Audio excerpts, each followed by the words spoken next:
Student, তোমরা যারা ক্যালকাটা ইউনিভার্সিটির আন্ডারে সেমিস্টার 4 এর ছাত্রছাত্রী আছো এবং তোমাদের এলসিসি 2 বাংলা সাবজেক্টটা আছে, তোমাদের জন্য আজকের ক্লাসটা খুবই গুরুত্বপূর্ণ। আজকের ক্লাসে তোমাদের এলসিসি 2 বাংলা সাবজেক্টের লাস্ট মিনিট সাজেশন নিয়ে আলোচনা করব। আর এই পরীক্ষার সময় তোমাদের একটু বুঝে পড়াশোনা করতে হবে, তার জন্য কোয়েশ্চেন প্যাটার্নটা মাথার মধ্যে রাখতে হবে। তোমাদের 10 নম্বরের প্রশ্ন পরীক্ষায় 3টে অ্যান্সার করতে হয়, 5 নম্বরের প্রশ্ন 4টে অ্যান্সার করতে হয় এবং 1 নম্বরের তোমাদের এসএকিউ আসে 15টা। দেখো, যেটা 3টে 10 নম্বরের প্রশ্ন থাকে, এই প্রশ্ন তোমরা কমন পেয়ে যাবে। সেক্ষেত্রে আমি 7টা প্রশ্ন দিয়েছি। এই 10 নম্বরের জন্য তোমাদের আমি 7টা প্রশ্ন দিয়েছি। এই 7টা প্রশ্ন যদি তোমরা করে নাও, এখান থেকে তোমরা 30 নম্বর পাবে, এটা নিশ্চিত। তারপরে তোমাদের আসে 5 নম্বরের প্রশ্ন। 5 নম্বরের প্রশ্নের জন্য তোমাদের একটু বেশি পড়াশোনা করতে হবে, তবে সেটা কিন্তু বুঝে পড়াশোনা করতে হবে। 5 নম্বরের প্রশ্ন, তার সাজেশন নিয়ে আলোচনা করব এবং থাকে 1 নম্বরের প্রশ্ন। 1 নম্বরের প্রশ্ন এই কম সময়ের মধ্যে পুরো সিলেবাস ধরে পড়া কারোর পক্ষে কিন্তু সম্ভব নয়। যাদের সারা বছর খুব ভালো প্রস্তুতি আছে তাদের বিষয় আলাদা, কিন্তু যাদের প্রস্তুতি কম, পরীক্ষার সময় পড়াশোনা করে বেশিরভাগ ছাত্রছাত্রী পরীক্ষা দেয়, তাদের ক্ষেত্রে কিন্তু পুরো সিলেবাস পড়া সম্ভব নয়। তারা কি করবে? অর্থাৎ তোমরা যারা সারা বছর ঠিকভাবে প্রস্তুতি নাওনি, সেক্ষেত্রে তোমাদের ছোট প্রশ্নের জন্য তোমাদের বলবো পিভিআরসিএস এর প্রশ্নপত্র ফলো করতে। সেখানে 2022 সালের প্রশ্নটা সব থেকে আগে তোমরা দেখবে এবং তারপরে 2022 সালের প্রশ্ন দেখা হয়ে গেলে তোমরা 2021 সালের প্রশ্নপত্রটা দেখে নেবে এসএকিউর জন্য। আর বড় প্রশ্ন অর্থাৎ 5 নম্বরের প্রশ্ন এবং 10 নম্বরের প্রশ্নের সম্পূর্ণ সাজেশনটা তোমরা দেখে নাও। আর আরেকটা কথা তোমাদের এখানে বলবো, তোমাদের জন্য এলসিসি 2 বাংলা সাবজেক্টের স্টাডি মেটেরিয়াল তৈরি করা হয়েছে। তোমরা যারা স্টাডি মেটেরিয়াল পারচেস করতে ইচ্ছুক আছো, স্ক্রিনে যে নম্বরটা দেখতে পাচ্ছ, এই নম্বরে যোগাযোগ করে স্টাডি মেটেরিয়াল পারচেস করতে পারো। চলো তোমরা সম্পূর্ণ সাজেশনটা এবারে তোমরা প্রশ্নগুলো দেখে নাও। প্রথমে দেখো 10 নম্বরের জন্য যে প্রশ্নগুলো তোমরা তৈরি করবে। প্রথম প্রশ্ন, ভাষা বিজ্ঞানীরা বাংলা শব্দার্থ পরিবর্তনের ধারাগুলিকে কয়টি ভাগে ভাগ করেছেন? শব্দার্থ পরিবর্তনের যে কোনো দুটি ধারা সম্পর্কে উদাহরণ সহ আলোচনা করো। দ্বিতীয় প্রশ্ন হচ্ছে, তদ্ভব শব্দকে কটি শ্রেণীতে ভাগ করা যায় ও কি কি?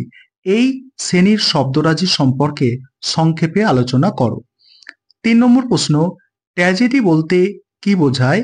এই শ্রেণীর শিল্পের প্রধান লক্ষণ বা বৈশিষ্ট্য সম্পর্কে সংক্ষেপে আলোচনা করো। পরের প্রশ্ন আছে দেখো, ছোট গল্পের সঙ্গে উপন্যাসের তুলনামূলক সাদৃশ্য ও বৈসাদৃশ্যগুলি সংক্ষেপে লিপিবদ্ধ করো। নেক্সট প্রশ্ন, মেঘনাদবধ কাব্য, এটা কাব্য হবে। মেঘনাদবধ কাব্যের প্রথম স্বর্গে কবি মধুসূদন দত্ত রাজসভার যে বর্ণনা দিয়েছেন তা তোমার নিজের ভাষায় লেখো। পরে 6 দাগের প্রশ্ন, মেঘনাদবধ কাব্যের প্রথম স্বর্গে বারুণী, মুরলা, রমা উপাখ্যানের প্রাসঙ্গিকতা সংক্ষেপে আলোচনা করো। 7 নম্বর প্রশ্ন, পৌরাণিক নাটক বলতে কি বোঝো? এই ধরনের নাটকের বৈশিষ্ট্যগুলি সম্পর্কে উল্লেখ করে একটি বাংলা পৌরাণিক নাটক বিষয়ে সংক্ষেপে আলোচনা করো। পরের প্রশ্ন 8 নম্বর প্রশ্ন।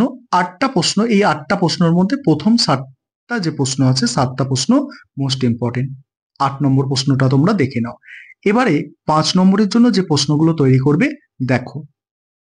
এবার তোমরা দেখে নাও 5 নম্বরের জন্য যে প্রশ্নগুলো তৈরি করবে। তবে তোমাদের আমি এখানে সাজেস্ট করব 5 নম্বরের যে টিকা আকারে প্রশ্ন আসে, অর্থাৎ ছোট প্রশ্ন আসে তোমাদের, এই প্রশ্নগুলো তোমরা আগে তৈরি করো, যে উদাহরণ সহ সংজ্ঞা লিখতে বলা হয়। এখানে আমি 6টা রেখেছি, এগুলোর অ্যান্সারও ছোট ছোট হয়, এইগুলো তোমরা আগে তৈরি করো। এখান থেকে তোমরা অতি অবশ্যই একটা কমন পাবে, কারণ পরীক্ষায় 2টো দেয়া থাকে, তার মধ্যে একটা লিখতে হয়। যেমন কি কি আছে, অপেনিহিতি, লোকনিরুক্তি, শব্দের অর্থ সংকম, জোর কলম শব্দ, স্বর সঙ্গতি, শব্দের অর্থ প্রসার বা বিস্তার। এই 6টা তোমরা অবশ্যই দেখবে, এখান থেকে তোমরা একটা কমন পেয়ে যাবে। এবারে বাকি যে 5 নম্বরের প্রশ্ন আছে দেখো, সাহিত্যিক মহাকাব্যের বৈশিষ্ট্য বা লক্ষণগুলি সংক্ষেপে লেখো। পরের প্রশ্ন, সামাজিক উপন্যাসের লক্ষণ সমূহ সংক্ষেপে বিবৃত করো। তারপরে মেঘনাদ বধ কাব্যের প্রথম সর্গে সরস্বতী বন্দনার পরেও কবি মধুকরীর কল্পনার প্রয়োজন অনুভব করলেন কেন? সংক্ষেপে লেখো। পরের প্রশ্ন আছে, বাংলা শব্দভাণ্ডারে আগন্তুক শব্দভাণ্ডার সম্পর্কে সংক্ষেপে আলোচনা করো। নেক্সট, ব্যক্তিগত বা মন্ময় প্রবন্ধের বৈশিষ্ট্যগুলি সংক্ষেপে উল্লেখ করো। পরের প্রশ্ন, মেঘনাদ বধ কাব্যের প্রথম সর্গে নামকরণের বিষয়ে সংক্ষেপে আলোচনা করো। পরের প্রশ্ন, উপন্যাস ও রোমান্সের মধ্যে পার্থক্য আলোচনা করো। তারপরের প্রশ্ন, মেঘনাদ বধ কাব্যের প্রথম সর্গে বর্ণিত মেঘনাদের প্রমোদ উদ্যানের সংক্ষিপ্ত বর্ণনা দাও। তারপরে দেখো, তারপরের প্রশ্ন আছে, বাংলার শব্দভাণ্ডারে অর্ধ তৎসম শব্দ সম্পর্কে সংক্ষেপে আলোচনা করো। নেক্সট, ছোট গল্পের বৈশিষ্ট্য। পরের প্রশ্ন আছে, কমেডি নাটকের বৈশিষ্ট্য।